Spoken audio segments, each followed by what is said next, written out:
Today, I'm going to share an inspiring and emotional story you won't forget.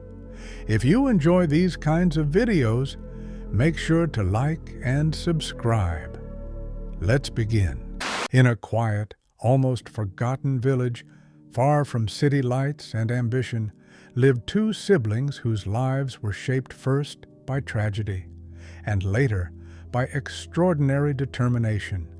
Their names were Daniel and Lily, and before the world ever knew them as innovators in fashion, they were simply two children trying to survive the unimaginable. 1. A childhood marked by loss. Daniel was 12 when everything changed. Lily was 9. Their parents, known in the village for their kindness and hard work, were killed in a car accident on a rainy evening. The news arrived like a storm, sudden, violent, and impossible to make sense of. The children didn't cry at first. They simply stared, as if refusing to accept a world without their mother's laughter and their father's strong, reassuring hands. They were sent to live with their Aunt Margaret, a woman who carried her own share of hardship. She lived in a small wooden house at the edge of the village, surrounded by wheat fields and the sound of wind passing endlessly through them. Aunt Margaret wasn't wealthy, and she wasn't overly affectionate, but she provided what she could: a bed, meals, and the quiet stability the siblings desperately needed. Life was simple, almost painfully so. No internet, no entertainment. Their clothes were patched, their shoes re-sewn more times than they could count. But in that simplicity, something unexpected took root. 2. Seeds of a dream. While many children in the village spent their free time playing in the fields, Lily preferred sitting cross-legged on the floor with scraps of old fabric, pieces that Aunt Margaret collected for mending. Lily stitched patterns with clumsy fingers, creating little outfits for her doll, and sometimes tiny shoes made from leftover leather patches. Daniel watched her with a mixture of amusement and curiosity.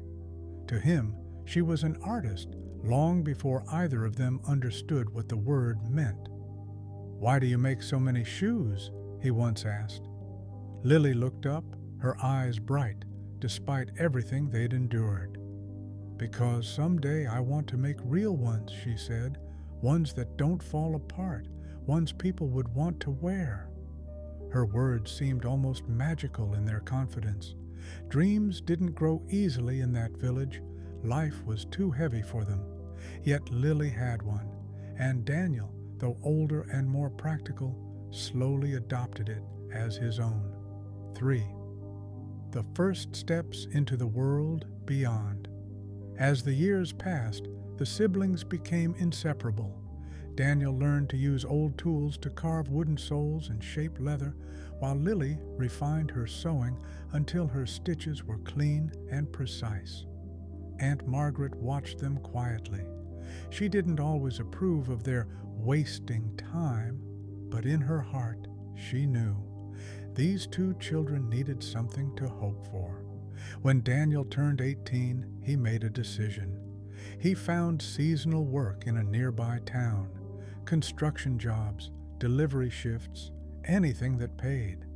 Every coin he earned went into a metal tin Lily kept beneath her bed. "We're going to the city one day," he told her. "We're getting out of here." Lily believed him. They worked for years, saving slowly, painfully. The village whispered about them, some with pity, others with admiration. But nothing stopped them. Their dream, once small and fragile, became a lifeline. And finally, when Daniel turned 23 and Lily 20, they packed their belongings into 2 suitcases and boarded a bus. Their destination was not just a city, it was a new beginning. 4. New York, a city that doesn't wait. New York was everything the village wasn't: loud, fast, overwhelming, alive. They arrived with accents no one understood, clothes that marked them as outsiders, and savings that shrank terrifyingly fast. For a time, they lived in a small basement room with a leaky radiator and a window that barely let light in. Daniel found work unloading trucks at a warehouse. Lily took shifts at a tailor shop, sewing hems and repairing coats for long hours. Every night, they worked on their dream. Daniel carved prototypes from cheap materials. Lily sketched designs and perfected patterns. The room became a workshop filled with fabric scraps, broken needles, and hope stitched into every piece. The world didn't notice them, but they kept going. 5. The breakthrough nobody saw coming. One day, Lily completed a pair of shoes unlike anything she'd made before. Sleek, modern, hand-stitched with precision that betrayed none of her humble beginnings. Daniel insisted she wear them to work. That decision changed everything. A customer at the tailor shop, a fashion blogger with a sizable following, noticed the shoes immediately. "Where did you buy these?" she asked. When Lily shyly admitted she made them herself, the woman asked for photos, took Lily's Instagram handle, and left, smiling. Lily didn't think much of it, but the next morning, their phones exploded with notifications. The blogger had posted a photo of Lily's shoes with the caption, "Handmade talent from someone who deserves to be discovered." Thousands of people liked it.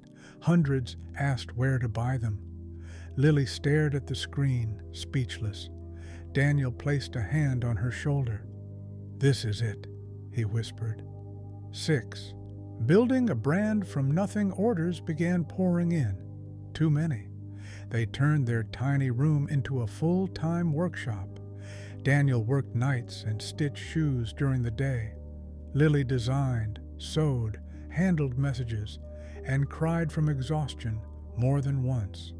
But they never gave up. Within months, they launched their brand, Margaret and Company, named after the aunt who took them in when no one else would. They found a small studio space to rent. They bought better tools. They hired 2 assistants. They learned about marketing, patents, manufacturing, everything the world had never taught them. There were setbacks, failed shipments, financial scares, nights when they wondered if they were out of their depth. But every time they wanted to quit, they remembered their childhood, the cold floors of the village house, the patched clothes, Lily's first crooked doll shoes, and the promise they made themselves that they would create something beautiful from pain. Slowly, the brand grew, and one day, the moment they never thought possible arrived. A boutique in New York contacted them. "We want to feature your shoes and clothing. Your story is extraordinary. Your work is extraordinary." Lily cried again, but this time it was from joy. 7. Returning home, but not the same years later, when their brand became profitable and well-known, Daniel and Lily returned to their village. Not as the broken children who once arrived on Aunt Margaret's doorstep, but as entrepreneurs with a story the world wanted to hear. Aunt Margaret, older and softer now, stood in the doorway of the same wooden house. "You made it," she whispered, pulling them into a rare embrace. They showed her their catalog, products sold in dozens of stores, photos from fashion showcases, magazine features. Her eyes glistened. "I always hoped you would," she said quietly. "I just didn't know how."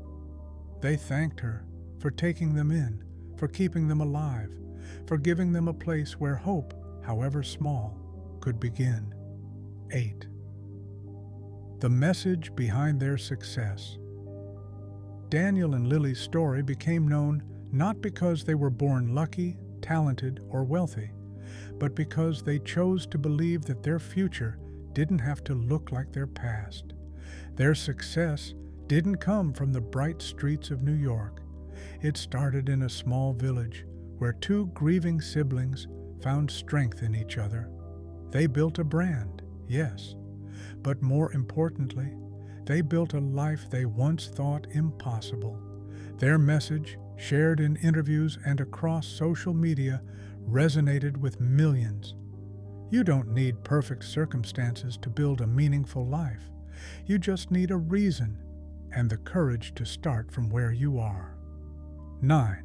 For anyone listening, right now, if you take anything away from Daniel and Lily's journey, let it be this.